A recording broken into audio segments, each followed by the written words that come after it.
Yo mga idol, kamusta? Sports Talk PH nga pala. Ang banat ni Casimero, pag-usapan natin yan mga idol. Ngunit bago ang lahat ay huwag kakalimutang mag-subscribe at i-click ang notification bell button for more sports talk. So tila napuno na nga po ang angas ng Pinas former 3 Division World Champion General Casimero sa mga fans na nananawagan na palitan na daw nito ang kanyang kapatid na si Jason Casimero aka Kuya Lods bilang kanyang head trainer. Kaya naman dahil dyan ay sumabog na sa galit si Casimero at nagsalita kahapon sa kanyang latest live sa official YouTube channel na Cuadro Alas TV Vlog.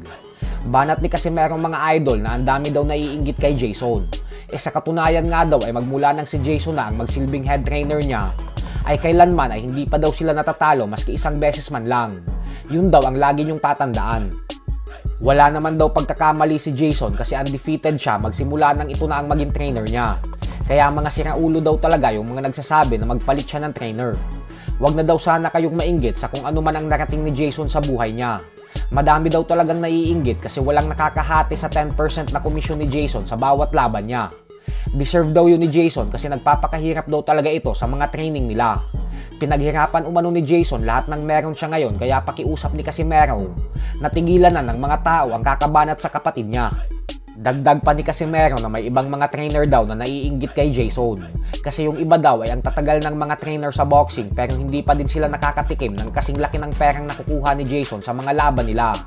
Ito ay sa kabila ng kahit baguhan pa lang daw si Jason sa pagiging trainer.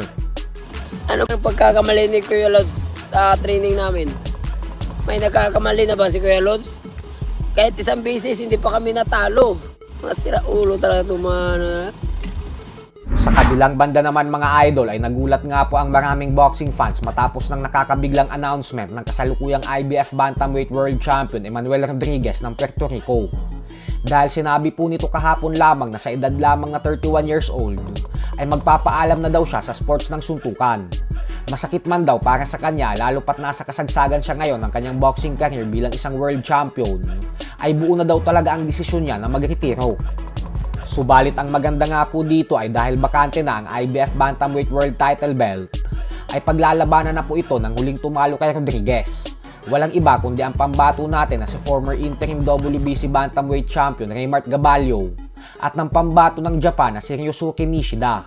May undefeated record na 8 wins with 1 knockout at walang talo. Isang napakalaking pagkakataon po nito para kay Gabalio mga idol. Dahil kung nabiguman siya sa kanyang unang sabak sa world title fight, matapos siyang matalo sa kamay ng isa pa nating pambato na si former 4 Division World Champion Nonito Donaire Jr. 2 taon na ang nakakalipas, ay mas malaki po ang tsansa niya sa laban na ito na makamtan ang kanyang inaasam-asam na maging isang ganap na kampiyon ng boxing. So hanggang dito na lang po muna tayo mga idol. Sports Talk PH, kakaiba ang laban ng mga Pinoy. Lakas at dedikasyon ng aros na tinuon. Kamaong nagbabaga, ang sayo ay babaon. Mga Pinoy na ating